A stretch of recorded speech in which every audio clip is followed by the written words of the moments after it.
ಸರ್ವರಿಗೂ ನಮಸ್ಕಾರ. ಗುಂಡ್ಲು ಪಂಡಿತ ಎಂದು ಕರೆಸ್ಕೊಳ್ತಿದ್ದಂತಹ ಜೆ.ಪಿ. ರಾಜರತ್ನಂ ಅವರು ಅನೇಕ ಪದ್ಯಗಳನ್ನು ಬರೆದಿದ್ದಾರೆ. ಅದರಲ್ಲಿ ತುತ್ತೂರಿ ಎಂಬ ಪದ್ಯವನ್ನು ನಾವೆಲ್ಲ ಶಾಲಾದಿಗಳಲ್ಲಿ ನಾವು ನೋಡಿದ್ದೀವಿ, ಕೇಳಿದ್ದೀವಿ. ಈ ತುತ್ತೂರಿ ಪದ್ಯವನ್ನು ಬರಬೇಕಾದ್ರೆ ಒಂದು ಸಂದರ್ಭ ಹೀಗಿತ್ತು. ರಾಜರತ್ನಂ ಅವರ ತಂದೆ ಶಾಲಾ ಶಿಕ್ಷಕರಾಗಿದ್ದರು. ರಾಜರತ್ನಂ ಅವರು MA ಪಾಸ್ ಮಾಡಿದ ಬಳಿಕ ಕೆಲಸವಿಲ್ಲದೆ ಮನೆಯಲ್ಲೇ ಇದ್ದರು. ತಂದೆಯವರು ಹಾಸಿಗೆ ಹಿಡಿದಾಗ ಅವರ ಬದಲು ಪಾಠ ಮಾಡಲು ಶಾಲೆಗೆ ಹೋಗ್ತಾರೆ. ಅಲ್ಲಿನ ಒಂದು ಪಠ್ಯಕ್ರಮ ಅವ್ರಿಗೆ ಸರಿ ಹೋಗಲಿಲ್ಲ.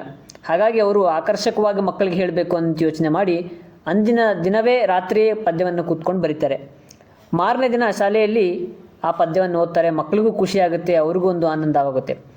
ಅದೇ ನಾವೆಲ್ಲ ಶಾಲಾದಿಗಳಲ್ಲಿ ಓದಿದಂತಹ ಬಣ್ಣದ ತಗಡಿನ ತುತ್ತೂರಿ ಕಾಸಿಗೆ ಕೊಂಡನು ಕಸ್ತೂರಿ, ಸರಿಗಮ ಪದನಿಸ ಊದಿದನು ಸನಿದಪ ಮಗರಿಸ ಊದಿದನು, ತನಗೆ ತುತ್ತೂರಿ ಇದೆಯೆಂದ ಬೇರಾರಿಗೂ ಅದು ಇಲ್ಲೆಂದ, ತುತ್ತೂರಿ ಊದಿತ ಕೊಳದ ಬಳಿ ಕಸ್ತೂರಿ ನಡೆದನು ಸಂಜೆಯಲ್ಲಿ, ಜಂಬದ ಕೋಳಿಯ ರೀತಿಯಲ್ಲಿ, ಜಾರಿತು ನೀರಿಗೆ ತುತ್ತೂರಿ ಬಣ್ಣದ ತಗಡಿನ ತುತ್ತೂರಿ, ಗಂಟಲು ಕಟ್ಟಿತು ನೀರೂರಿ, ಸರಿಗಮ ಊದಲು ನೋಡಿದನು ಗಗಗಗ ಸದ್ದನು ಮಾಡಿದನು, ಬಣ್ಣವು ನೀರಿನ ಪಾಲಾಯಿತು ಜಂಬದ ಕೋಳಿಗೆ ಗೋಳಾಯಿತು.